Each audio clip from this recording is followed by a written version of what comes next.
Ojalá me hubieran dicho que el amor de mi vida iba a terminar siendo el arquitecto de mi propia tumba emocional, porque juro que me habría ahorrado los 2 años más asfixiantes, oscuros y retorcidos de toda mi existencia. Mi nombre es Celeste, y si hoy estoy contando esto es porque finalmente tengo una conexión a internet que él no controla, una llave de mi propia casa y una voz que ya no tiembla cuando pronuncia su nombre. Yo siempre fui esa mujer que no se callaba nada, la que organizaba todas las cenas, la que trabajaba como loca en su propia agencia de diseño y la que tenía a su grupo de amigas de la infancia a las que llamábamos las intocables, como mi centro de gravedad. Mi vida era ruido, era risas, era movimiento constante hasta que apareció Dante. Y no, Dante no entró a mi vida pateando puertas ni mostrando banderas rojas desde el primer día. Entró pidiendo permiso, con una elegancia y una atención que me deslumbraron por completo en una exposición de arte un jueves por la noche. Dante tiene esa presencia que llena cualquier habitación. Y es arquitecto obsesionado con la simetría y el orden. Y al principio pensé que esa obsesión era simplemente profesionalismo. Me acuerdo que esa noche se acercó a mí, me miró de una forma que me hizo sentir que era la única persona en toda la galería y me dijo, casi al oído: estás mirando ese cuadro como si buscaras una salida, y yo estoy aquí pensando que la única salida que me interesa es la que me lleve a conocerte. Fue tan directo, tan seguro de sí mismo, que me enganchó de inmediato. A las 3 semanas de salir, ya sentía que lo conocía de toda la vida. Me llenaba de flores, me mandaba mensajes de buenos días que parecían poemas, y me escuchaba con una intensidad que yo confundí con amor profundo. Un día, mientras cenábamos frente al mar, me tomó de las manos, me miró fijo a los ojos con esa mirada oscura que tiene y me soltó: Celeste, ¿me das miedo? Siento que el resto del mundo es puro ruido blanco cuando estoy contigo y solo quiero que estemos nosotros, en nuestro propio universo, donde nadie nos contamine, donde nada rompa esta perfección que estamos construyendo. En ese momento, con el vino y la música suave, me pareció lo más romántico que me habían dicho nunca. No entendí que ese ruido al que se refería eran mis amigos, mi familia y básicamente cualquier persona que tuviera el poder de decirme que lo que estaba viviendo no era normal. La primera señal que ignoré y de la que hoy me arrepiento con cada fibra de mi cuerpo fue con mi mejor amiga, Valeria. Ella y yo teníamos un pacto sagrado, Anne. Los viernes eran de margaritas y chisme pesado, sin excepciones. Un viernes, mientras me estaba terminando de arreglar y me ponía ese labial rojo que tanto me gusta, Dante llegó a mi departamento sin avisar. Traía una cara de tristeza que me partió el alma en dos. Se sentó en mi cama, suspiró como si cargara el peso del mundo y me dijo: amor, tuve el peor día de mi vida en el estudio. Uno de mis socios me traicionó y de verdad lo único que me mantuvo en pie durante 10 horas fue pensar que llegaría a verte y que estaríamos acurrucados aquí en paz. Pero bueno, ya vi que vas a salir con Valeria. No te preocupes por mí. Yo me voy a mi casa, ceno cualquier cosa solo y trato de dormir para olvidar este día. Diviértete con ella. Yo me quedé con el labial en la mano, sintiéndome la mujer más egoísta del planeta. ¿Cómo me voy a ir y dejarte así de mal, Dante?, le dije, casi sintiendo culpa por tener planes. Llamé a Valeria y le inventé que me dolía la cabeza, que me sentía fatal. Dante, en cuanto escuché que colgué el teléfono, cambió el semblante en un segundo. Me abrazó con una fuerza que casi me saca el aire y me susurró: gracias por elegirme, Celeste. Eso demuestra que tú sí sabes lo que es el amor de verdad, no como tus amigas que solo te quieren para la fiesta y el ruido. Ellas no te necesitan como yo. Ese fue el primer ladrillo del muro. Valeria me mandó un audio esa noche que decía: Ana amiga, qué raro si hace una hora estabas perfecta en el grupo. Espero que no sea por Dante, porque te noto muy desaparecida y él me da una vibra rara. Yo, cegada, le mostré el audio a él riéndome, esperando que él también se riera. Pero Dante no se rió, se puso serio, me quitó el celular y dijo: ¿ves? Ni siquiera confía en ti. Piensa que le mientes. ¿Eso es una amiga de verdad? ¿O alguien que te quiere controlar? Ella tiene envidia de que tú tengas a alguien que te cuida así. Y yo, estúpida, empecé a pensar que quizás él tenía razón, que Valeria era una dramática. Con el paso de los meses, la técnica de Dante se volvió mucho más sofisticada. Ya no era solo él, me siento mal. Era una campaña de desprestigio constante contra todos los que yo quería. Mi hermano Mateo, que es mi adoración y siempre fue un poco desordenado con su vida, fue su siguiente blanco. Un día Mateo me pidió que le prestara mi coche para una entrevista de trabajo, porque el suyo estaba en el taller. Dante se enteró y me armó un escándalo de 3 horas. ¡Te usa, Celeste! Nadie en tu familia te respeta de verdad. Solo te ven como la que tiene éxito y dinero. Me duele en el alma ver cómo abusan de tu buen corazón. Si yo no te cuido de ellos, ¿quién lo va a hacer? Tu hermano es un vago y te está quitando energía que deberías ponerme a mí, que soy el que está construyendo un futuro contigo. Me lo dijo con tantas ganas, con tanta preocupación en los ojos, que terminé peleada con Mateo. Le dije a mi hermano que no le iba a prestar nada y que se hiciera cargo de su vida. Dante me felicitó. Me dijo que estaba madurando y que por fin estaba aprendiendo a poner límites a la gente tóxica. Luego vino el tema del trabajo, mi agencia, mi orgullo. Dante empezó a decirme que mis clientes me explotaban y que mis socios no hacían nada. Llegas cansadísima, ya no tenemos tiempo de calidad, mira esas ojeras, amor. Yo gano lo suficiente para que vivamos como reyes. No necesitas ese estrés. Renuncia, vende tu parte, quédate en la casa, diseña por tu cuenta si quieres, pero hazlo por tu salud mental, hazlo por nuestro hogar. Me convenció de que trabajar era una forma de esclavitud y que él era mi libertador. Renuncié un lunes y para el miércoles ya nos estábamos mudando a una casa que él mismo había diseñado, en una zona residencial a las afueras, en un lugar donde no conocía a nadie. Aquí vamos a estar tranquilos, lejos del drama de la ciudad y de las visitas inesperadas de tu madre, me dijo mientras me daba las llaves de lo que él llamaba nuestro palacio. El aislamiento ya era casi total. Mis días se resumían en limpiar una casa que ya estaba impecable, cocinar platos elaborados para cuando él llegara y esperar a que Dante apareciera para que me contara cómo le había ido en su brillante carrera. Si yo intentaba hablar con mi mamá,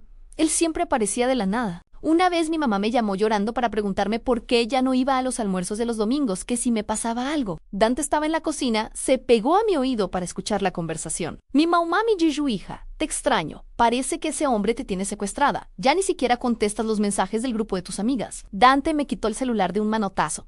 Lo bloqueó y me gritó. ¿Escuchaste eso? Tu propia madre me odia. Quiere separarnos porque no soporta que seas feliz conmigo. Ella es una manipuladora.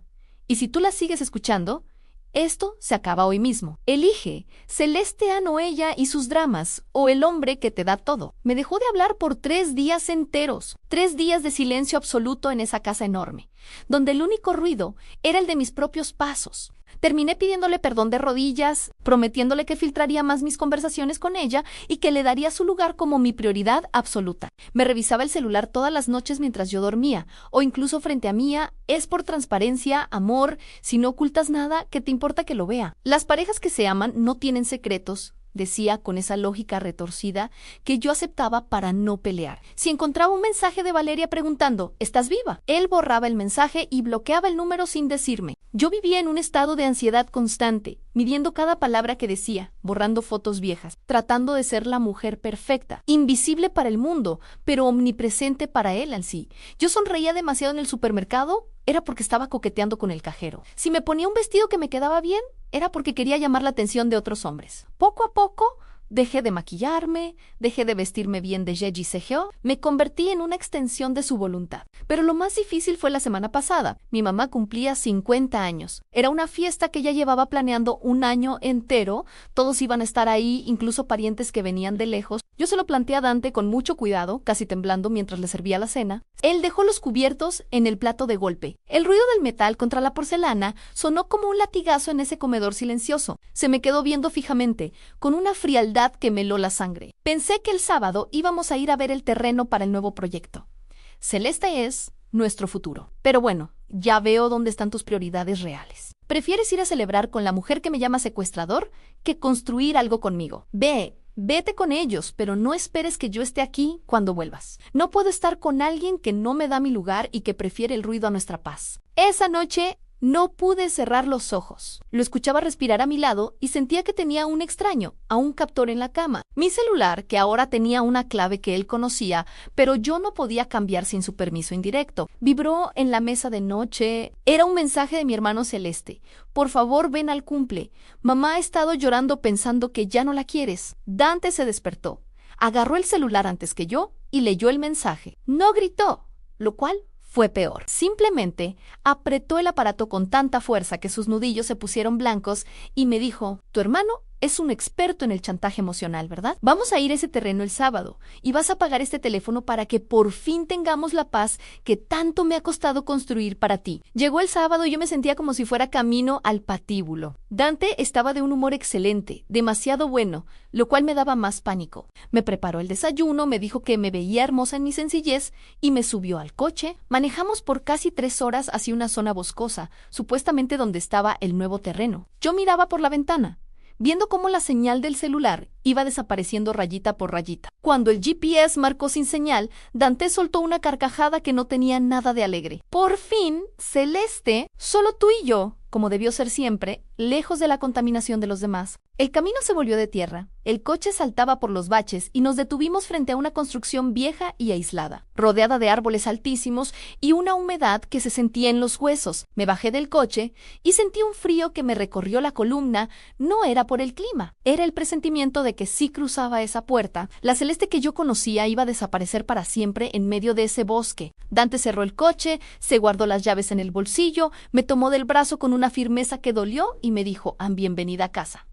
Amor, aquí nadie nos va a volver a molestar. El sonido del seguro de la puerta de esa casa vieja cerrándose fue el eco más terrorífico que he escuchado en mi vida. Dante me soltó el brazo y se giró hacia mí con una tranquilidad que me revolvió el estómago. Aquí no hay señal, no hay vecinos y, sobre todo, no hay nadie que nos interrumpa, dijo con un tono de voz que pretendía ser dulce, pero que ahora me sonaba a pura amenaza. Yo intenté sonreír, intenté mantener la fachada de la mujer sumisa que él había fabricado, pero por dentro sentía un terror que me paralizaba. Él se acercó a la chimenea, prendió un fuego y se sirvió una copa de vino. Es hora de que dejes de sufrir por ellos, Celeste. Aquí vas a entender que yo soy lo único que necesitas. Pasamos 3 días en esa casa. 3 días donde Dante controlaba cada uno de mis movimientos, aun cuando comía, cuando iba al baño, que decía, si yo lo orabau, él se ponía violento, golpeaba las paredes y decía que yo era una ingrata que no valoraba su esfuerzo por protegerme del mundo. El tercer día, el hambre y el frío empezaron a pasarme factura, pero Dante parecía alimentarse de mi debilidad. Estaba eufórico. De repente, mi celular, que él me había obligado a dejar en la guantera del coche, empezó a sonar repetidamente desde afuera. El Bluetooth del coche estaba conectado y el sonido llegaba débilmente a la casa. Dante se puso tenso. Salió a buscarlo y regresó con el aparato en la mano, con una furia contenida que le hacía temblar la mandíbula. Tu hermano no deja de joder, Celeste. Me escribió diciendo que si no contestas en 1 hora va a denunciar mi dirección a la policía porque rastrearon mi última ubicación. ¿Ves cómo son? No respetan nuestra privacidad. Quieren destruirnos. En un arranque de rabia, Dante estampó mi celular contra la chimenea de piedra. El aparato estalló en pedazos, chispas y plástico volando por toda la sala. Yo pegué un grito y retrocedí hasta la esquina de la cocina. Dante, por favor, ¿es mi familia? ¿Mamá se va a morir de la angustia?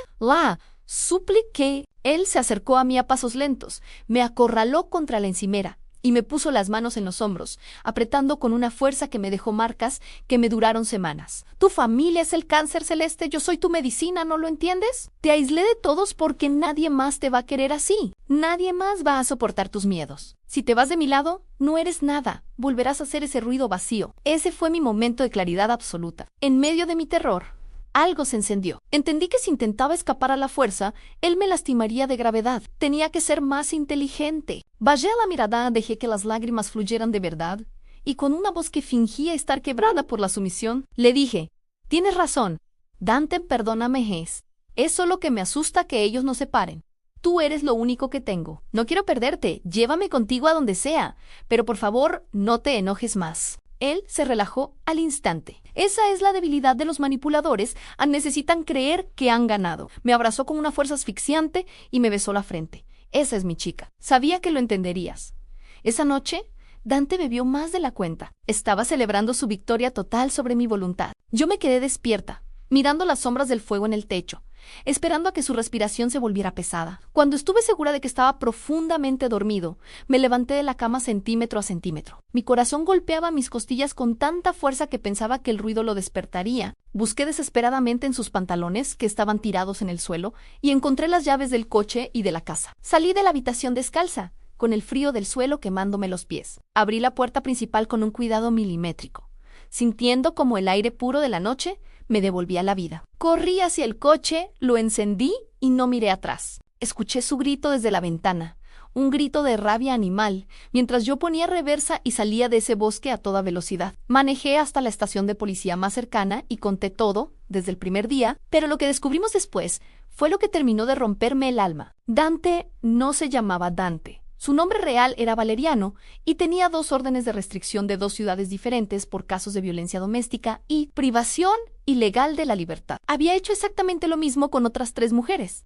Las convencía de dejar sus trabajos, las alejaba de sus familias y luego las encerraba emocional y físicamente. Yo no era su gran amor, yo era su siguiente proyecto de control, su siguiente víctima de un guión que ya tenía escrito y perfeccionado. La policía lo detuvo 3 días después en un hotel barato, donde tenía una maleta llena de fotos mías que había robado de mi antigua oficina, todas tachadas con marcador rojo. Fue un proceso judicial largo, agotador y traumático. Dante intentó hacerse la víctima, dijo que yo era una histérica y que él solo quería protegerme de una familia disfuncional. Pero mis amigas, las intocables, Valeria a la cabeza, mi hermano Mateo y mi madre se sentaron en ese tribunal y testificaron cómo él me había ido borrando de la vida de todos, gracias a sus testimonios y a los registros de los mensajes que él mismo me obligaba a enviar. Logramos una condena de 5 años por violencia psicológica y privación ilegal de la libertad. Hoy, un año después de aquel juicio, estoy reconstruyendo mi vida desde los cimientos. Regresé a mi trabajo, aunque me costó meses recuperar la confianza de mis socios, y he vuelto a ser la Celeste que ríe fuerte en las cenas de los viernes. Aprendí a golpes que el amor no te quita el mundo, te lo regala. Quien te quiere sola, no te quiere a ti. Quiere un objeto que no pueda defenderse ni gritar. Tomé la decisión definitiva de no volver a permitir que nadie me diga con quién puedo o no hablar. Mi libertad no tiene precio, y mi voz nunca más volverá a ser silenciada por alguien que dice amarme mientras me corta las alas. He borrado cada rastro de Dante de mi existencia. Y aunque las cicatrices emocionales tardarán en sanar, ahora las llevo como medallas de mi propia supervivencia. Ya no soy ruido, ahora soy mi propia melodía y suena más fuerte que nunca. Si esta historia te impactó tanto como a mí, suscríbete al canal y dale like al video. Aquí siempre cuento chismes, sin filtros y hasta el final.